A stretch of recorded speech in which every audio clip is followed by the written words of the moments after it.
All right, everyone. Welcome to a pre-recorded U.S. history lesson. So I am Mrs. Richardson, and today we're covering the lesson, The Collapse of Reconstruction. There is a quiz associated with this lesson, just a four question multiple choice quiz. So pay attention to anything you see in this lesson that is highlighted in red. Those are going to be on the quiz. All right. So we are in the post-Civil War Reconstruction period here, and we're going to be talking about the end of the Reconstruction period. Reconstruction lasted roughly 12 years from the end of the Civil War until it officially ended with a compromise, which we'll talk about at the end of this mini lesson. So it didn't last very long and didn't complete as much work as many people at the time hoped that it would. So we're going to sort of talk about today what was going on during the Reconstruction period and why the Reconstruction eventually collapsed. So again, a reminder, what was Reconstruction? This was the effort to remake the South after the Civil War. The Reconstruction efforts faced a lot of retaliation and strong reactions from people in the South and in the North. The Southern white community was committed to keeping Black people in subservient positions. And so there was a lot of resistance to many of the Reconstruction efforts, which were put in place to try and support recently freed Black Americans. So a lot of freed Black Americans perhaps felt like freedom was a little bit anticlimactic. It was certainly a step in the right direction, but did not equal all the things that they were thinking that it was going to be due to the systemic racial discrimination in white Southern society and even in white Northern society as well. One of the things that happened during the Reconstruction period that was meant to keep Blacks subservient was sharecropping. We've briefly learned about this in some other lessons, but sharecropping was a system that spread throughout the South, and it basically kept recently freed people from gaining economic independence. How it worked, farmers would rent out their land, often on plantations. Farmers would rent land from plantation owners, often where they had been enslaved. So many slaves were freed and then remained on the same farms where they had been enslaved. And in order to rent this land, they had to pay the landlords with up to half their harvest. But oftentimes, recently freed Black Americans had no money or income to get what they now had to pay for themselves for tools in order to farm the land. So they would go into debt buying what they needed to farm the land and then be unable to pay that debt back since they were paying their landlords up to half of their harvest. So their half of the harvest that the tenants would keep was not enough to sort of pay down that cyclical debt that they would have to borrow each year in order to perhaps plant the seed or the tools that they might need to farm the land or the bags they might need to put the cotton in. And so white landowners used this economic advantage to keep Black people subservient. And so it kind of led to this cycle of debt in which there was a new form of entrapment for Black Americans. One of the other systems that was taking place during the time was the crop lien system. This is where store owners extended credit to farmers, and farmers agreed to pay that back with a future harvest. But they came with very high interest rates, and it made it hard to gain independence. So this also contributed to the cycle of debt. You had to pay so much interest back that, again, you might have a wonderful harvest, and by the time you pay back what you borrowed and you pay back or you pay to your landlord the 50%, you have nothing left. So then you have to borrow again for the following year, and you're not progressing financially. You're trapped in this cycle of debt. Now, why do you think store owners charge such high interest rates? Partly to make money, and partly because they were in favor of keeping formerly enslaved people economically enslaved as much as possible. So with the end of slavery, there were many things that now freed Black Americans were able to do, and they started to build their own Black communities. Many recently freed people searched for lost family members who perhaps had been sold. Couples were able to legalize their marriage. Now that they were legal citizens, they could become legally married. Some relocated to southern towns and cities.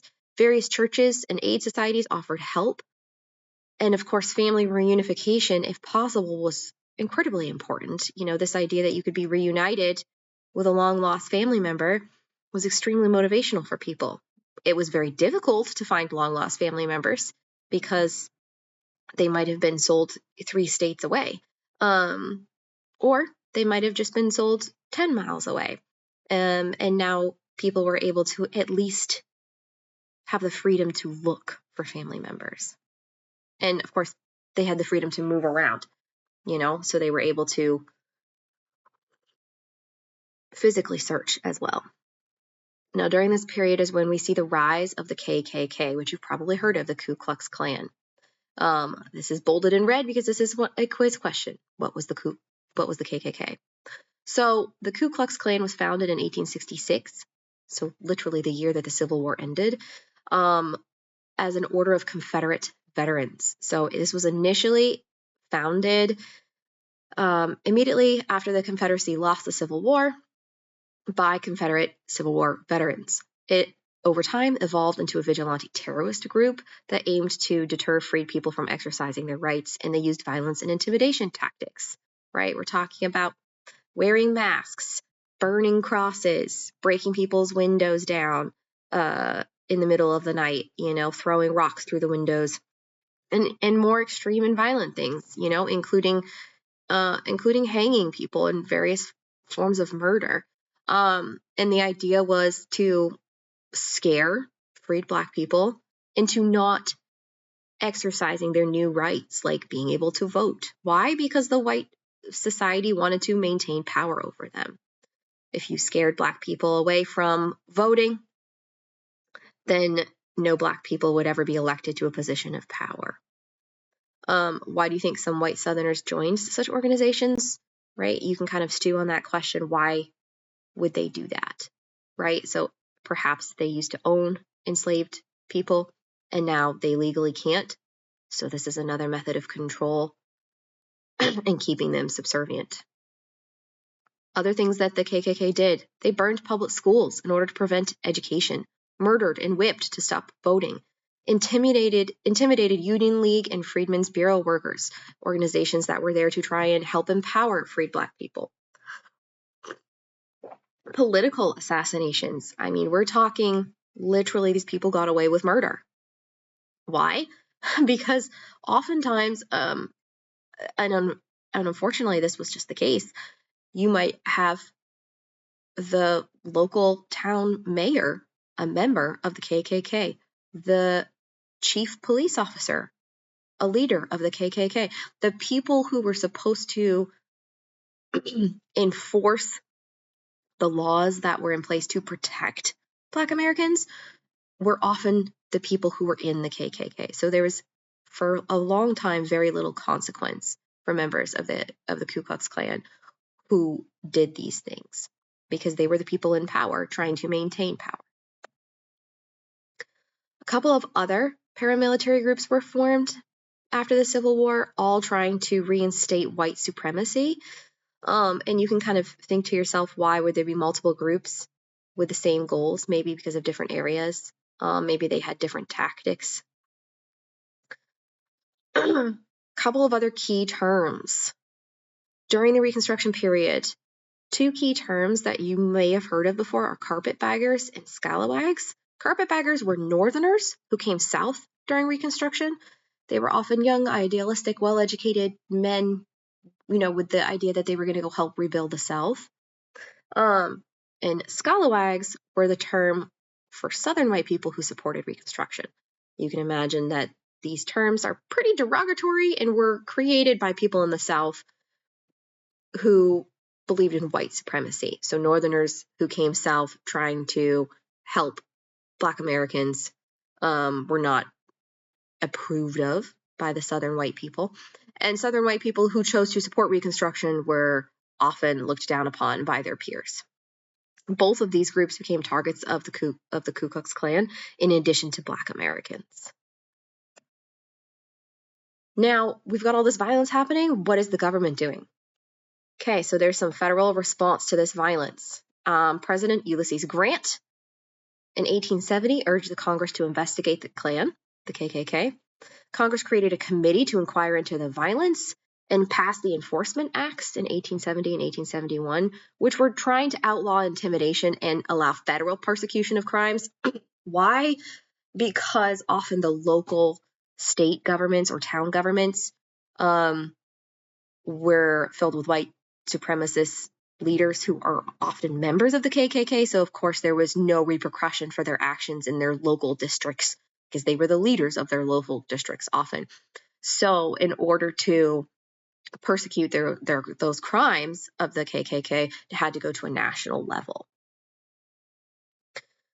So the Ku Klux Klan Act was passed as part of the Enforcement Acts, and this gave President Grant some national power to try and get the KKK, I don't want to say under control, that's the wrong term, but to persecute them, not even to persecute them, sorry, to prosecute them for the laws that they had broken. All right. So we've got a lot of pushback to all of the attempts of Reconstruction. And because the federal government struggled to enforce national law in the South, the Reconstruction eventually kind of collapsed. And we got a lot of racial discrimination embedded in laws in Southern states, which is going to lead to the separate but equal concept, which eventually will lead to the Civil Rights Movement. Because in the end, ultimately, Southern states were pretty successful in separating Black people from white society and keeping them subservient. So things that contributed to the Reconstruction's overall collapse was an economic depression, divides within the Republican Party, scandals in the President Grant administration. And so this led to a lot of negative public opinion on Reconstruction, and it eventually collapsed. One of the other things that happened was the Colfax Massacre. Up to 150 freedmen loyal to the Republican Party were killed during this massacre, and it was carried out by armed members of the Democratic Party. And this was an explicit example of the violent resistance to the Reconstruction. And so all of these events kind of led to the collapse. So the end of Reconstruction happened officially with the Compromise of 1877, so 12 years after the Civil War. This was an agreement between Republicans and Democrats, basically withdrawing the last of federal troops from the South in exchange for Rutherford B. Hayes becoming the presidency. So politics. It was basically a political compromise that led to the end of the Reconstruction. And the official end of the Reconstruction is the withdrawing of the last of the federal troops from the South. Now, the federal troops were in the South. We're talking federal national troops were in the South trying to enforce the laws and acts and legislation that had been passed to protect Black Americans in the South. And that support was eventually withdrawn. And then many Black Americans were left to fend for themselves in Southern states that were filled with white supremacist leaders and racial injustice. And we're going to see this theme continue, unfortunately, far into the future as we move through this class. So that's how the Reconstruction came to an end. And there is a short quiz associated with this lesson. Go ahead and complete that on your own time. And if you have any questions, reach out, let me know. There's also a textbook lesson called The Collapse of Reconstruction. So if you wish to reference that for the quiz, you can do that as well. But we did cover what's on the quiz in this lesson. Thanks, guys, and see you next time.